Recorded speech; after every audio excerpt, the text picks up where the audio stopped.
Welcome back to Is Anything Real in Paid Advertising, the podcast where we sift the real from the ridiculous in modern marketing. I'm your host, Adam W. Barney, and today we're joined by a guest who's not just rewriting the agency rulebook, he's shredding it and making something far more useful. Gabe Wolff runs Everything Bagel, a marketing collective that's built for today's fragmented, AI-jammed, authenticity-starved world. Think anti-agency agency. We're diving into what actually works now, why account structure obsessives are missing the point, and how to build campaigns that feel human again. Gabe, pumped to have you here. Likewise. Awesome. To kick off, I know you were brand side for 15 years, hiring and firing agencies before building Everything Bagel. What were you sick of seeing in the old model? Yeah, and before we jump in, it's not that people at agencies are bad. They're actually the most talented in their field. Right. So get that out front. I don't think all agencies are the devil. What I found when I was an operator out of multiple brands was that creating a ton of operational bloat to hire managers to then have each of those managers manage 2 to 3 agencies and 2 to 3 freelancers created so much bloat. For lack of a better word, or redundancy and unnecessary communication and unnecessary meetings, and who doesn't want fewer meetings in their life, as well as just didn't move the ball forward as efficiently or quickly as I needed it to as the operator. Yep. So having multiple people send multiple reports with information that's not really useful, and my team has to interpret that information and figure out what's useful. Meanwhile, I'm looking at the P&L every month and trying to direct them accordingly. Yep. Just way too many cooks in the kitchen and nothing moving together. That's not a fun dance to be in the middle of, right? No. Pretty painful. What were you sick of seeing in that old model beyond that, though? Anything specific or, Yeah, I think how do you break down what led you to start Everything Bagel? The pricing models of different agencies vary by what they sell and what type of agency they are. Some charge by the hour, some charge a flat fee, some charge by the amount they spend on your behalf. And it creates this weird misalignment between their incentive and the company's. And traditionally the agency model has kind of run the, hey, we're going to take a percentage of what we spend on your behalf. Right. And for large accounts like Pepsi or P&G, that may make sense because of how they rationalize the ad spend. But for brands that are SMBs, sub $100 million or even sub $500 million, they still need their dollars rationalized.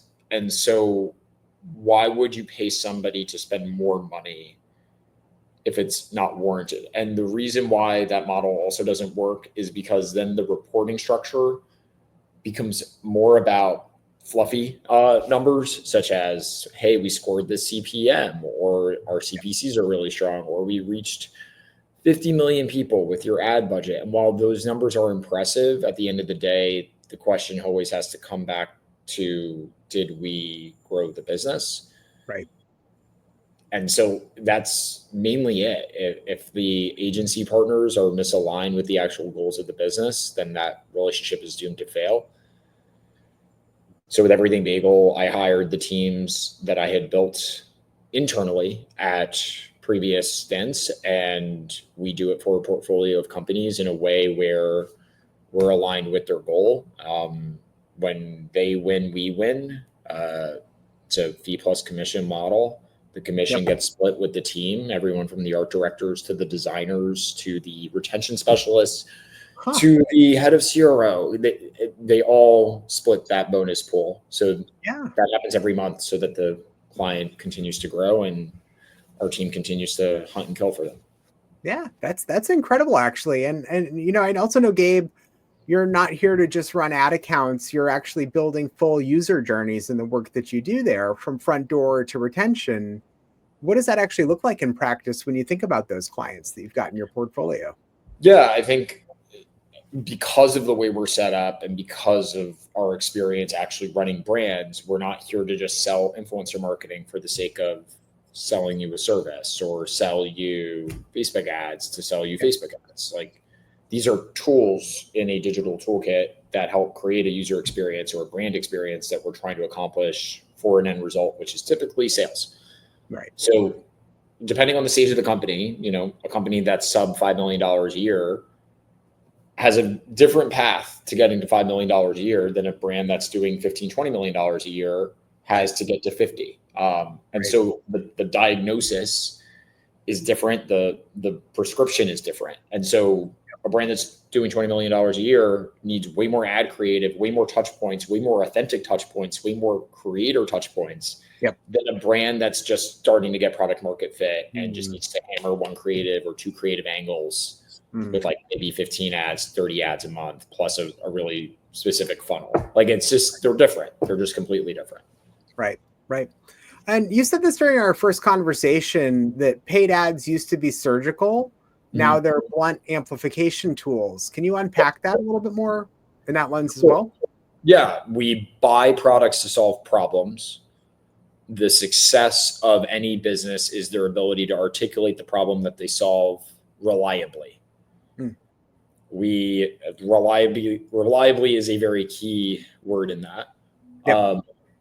The clarity of the creative angle that you have at the ad level can take different formats. It can be UGC, it can be a slider, it can be a advertorial. It can take all these different formats, and our team's able to do that. There are many teams that can reformat one creative angle 50 different ways and push them all through an ad account. In the past, the ad account structure needed to be set up a specific way because the actual platform itself wasn't as sophisticated. What we went through in 2020 beyond the pandemic, but with iOS 14, actually made the platform more sophisticated. So now that we don't have the full purview, or didn't have the full purview for the past couple of years, the algorithms have had to get better at predictive analysis. They knew that Adam thumbs-stopped on this asset, he's more likely to now buy from X asset Y from this company that sells shoes, whatever it may be. And so they know you have the problem. So whether or not I'm using an ABO, a CBO, an ASC, 50 different ad sets with one ad in each, or all of that stuff is complete nonsense at this point, because ultimately all of that learning is done at the post ID level. So all that really ends up mattering is what creative angle is winning, and then and then putting more dollars behind that. Do you think that the sort of the old dream of hyper targeting the right buyer with the perfect message, is that kind of over? And then how does that, you think it's over? I think the clients of ours that win are the ones that really understand their customer, or customers, I should say. So I think old school customer personas are more important than ever. Understanding that a female age 55 going through menopause or has menopause symptoms has a very specific life experience right now, and you need to understand how to communicate to that person and then show that your product helps with those symptoms or whatever problem that they're facing. And you can do that through 50 different ways, and you can talk about all the other problems that kind of surround that condition or whatever it is that you're solving. And if you're a brand, then if you're an apparel brand for a specific use case, then it's, why do we make you look your best? How do we boost your ego and your confidence in a way that you feel the most confident in our clothing? And you're very specific about who that ICP is, i.e. Sydney Sweeney and American Eagle now, when the whole drama that's going on. So. I mean, how do you think about ad structure with that shift in the format? Because I know you've mentioned simplifying everything back to that business objective and that creative, instead of trying to game whether it's Meta, whether it's Google's machine learning. There's an asterisk to all of this, that in brief sprints, you may want to layer in a cost cap campaign to get some edge performance in a shorter time frame. But over the long run, that's going to wash away anyway. The long-term impact of that cost cap is not going to necessarily make your account kill it. The way we structure is mainly around creative angle, because if we want to, and that's more of like a control issue. So if you are comfortable running your business for optimal performance across just revenue dollars, ad dollars out, revenue dollars in, you don't need to do this. You should honestly just put your creative angles in one gigantic scale campaign and let them compete against each other for efficiency. Yeah. If you have multiple products and you do care about inventory dynamics for specific products and being able to have the controls to kind of push product X versus product Y, or acquire more of customer X versus customer Y because of something you're seeing on the lifetime value, right? And you do need to format the ad account in a way that gives you those controls, i.e. separated campaigns for those angles, for those ICPs, or for those products, so that you can dial up or down as inventory fluctuates or as you see patterns in lifetime. Right. That makes a lot of sense, that you have to be able to optimize it just in that new manner. What do you see your best clients there get that others don't when it comes to measuring the ROI across the board?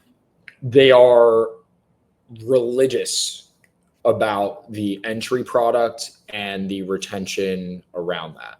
Okay. We have one client that sells without disclosing, they sell a packaged food product, a packaged electrolyte product, and a packaged coffee product. Those three products and their entry points lead to completely different outcomes of the LTV. Mm-hmm. So that matters. How we spend dollars against each of those three categories really does matter. So we format accordingly. Yep. And there's got to be cross-sell, upsell into that on the back end also to lean into. Which leads into why this is full journey, because if you're only focused on the ad, you miss the 4x, 5x, 6x of that first order AOV that occurs over the course of a year. Right. And that's way more than, fringe delta on an ad on any given day. Like, your CPA could go up $5, down $10, whatever it may be. It's kind of meaningless if you're leaving $200 per customer on the table over the course of a year, because you're focusing on pennies instead of seeds. It doesn't make any sense. Yeah. We live in a world of Twitter where that's everything is ads and ad account structure, and I got a 5x ROAS today. It's cool. Yep. But that customer is a one-time buyer. So congratulations, they're gone. They're never coming back. That type of thing. Right. And I know another thing that we're dealing with these days, right? AI is, pumping out ad creative that's not just bad, but it's boring. Where does that leave us as marketers in 2025?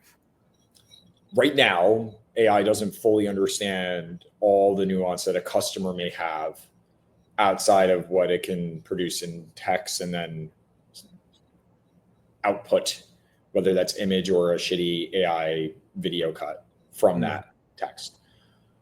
People are going to continue to need to relate to people, and they're going to get better as there's just more overall volume from AI.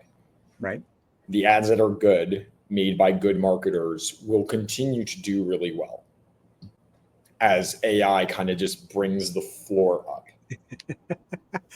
I know you joked before also that AI can generate perfectly bad ads on command. Mm-hmm. Do you think that potentially we'll see a wave of deliberately ugly but human ads start to work? I think ugly ads have worked traditionally because they signal that they were human and could have been made by your friend while you're scrolling your feed. Right. That's the whole purpose behind the Post-it note trend. It's your buddy just made this, and now you're reading it and you realize it's by a brand. I think AI can replicate that easily today. They can make Post-it note ads, they can make ugly ads if instructed to do so. I think what becomes harder to replicate is understanding of the actual pain point and proof that it works. And we as humans on these social networks rely on other humans to show us that something worked, as opposed to an AI generated image or AI generated video, which as of today in 2025, we are very easily able to spot when there's an AI generated UGC creator versus a human being. Right. We're also really good at knowing when a creator has been paid to say something versus genuinely feels it. I love it. Yeah, that is so true. I mean, in that realm, what do you think about, say, founder stories, humor, and even vulnerability in creative? Do you think those are the leading edge that we're headed towards? 100%. You could look at brands like Midday Squares or Minted, the running company in New York City. These are brands that have a founder that is telling a story of why they're doing these things. They're doing in real life events, IRL events, where they're showing people actually interacting with the founder. The more things you can do to prove that you're human and that you are doing real things in the real world on social, the more successful you'll be as a business owner or a brand. That makes a lot of sense. What would you say, Gabe, that, one lesson that you learned from your previous days before Everything Bagel, from firing an agency, that you now apply to how you run Everything Bagel on a daily basis? That's a loaded one. You don't have to drop names. You don't have to include clients. I didn't sign an NDA, and our listeners didn't sign an NDA. Good. You're good.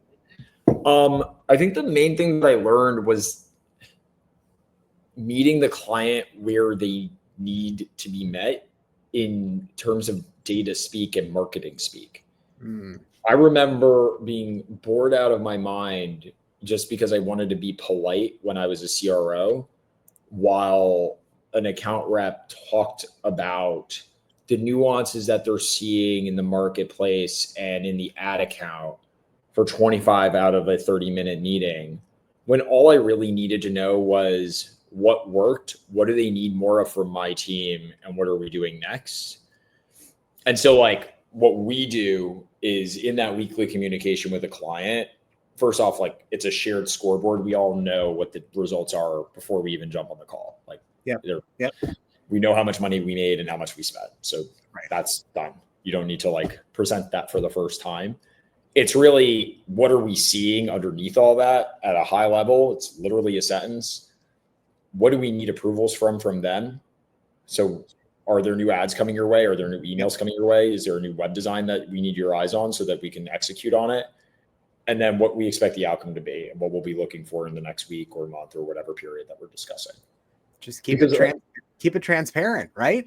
I was a CEO, I don't have time for that shit. I just need to know what you're doing and what's next. That's it. Right. I hired what you did and where you're going next. Yeah. Exactly. Wow. All right. Gabe, this was a breath of fresh air and maybe a few whiffs of garlic and poppy seed. I love how Everything Bagel has taken the bagel approach to marketing, dense, satisfying, and full of layers. Where can folks connect with you or learn more about Everything Bagel's approach? You can connect with me on LinkedIn, on Instagram, on our website, everythingbagel.com. You can just fill out the form right there. If you don't want to talk directly to me, there are way more sophisticated, smarter people who don't curse all the time in our company that would be happy to chat with you. So awesome. And we'll, of course, link to all that below in the show notes. But just to wrap things up, for anyone out there still pouring money into over-engineered ad accounts, what's your one piece of tough love advice you would give them? It's the creative angle, and you're probably losing money white-knuckling the ad account.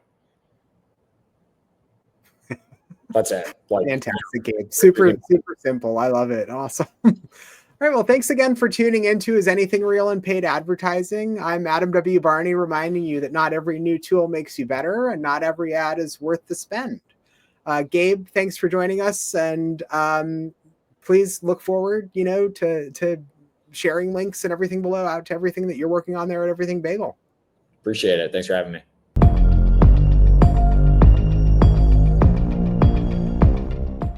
Scaling fast, but who's flying the rocket? If you're a VC-backed founder, 7 to 8 figure operator, or executive team scaling fast but heading toward burnout, I help you rebuild your energy system, reclaim 10 to 20 hours a week, and lead with clarity, stamina, and execution energy. 2 seats open now. DM me recalibration or go to adamwbarney.com to lock in a clarity call. Clarity over chaos, always.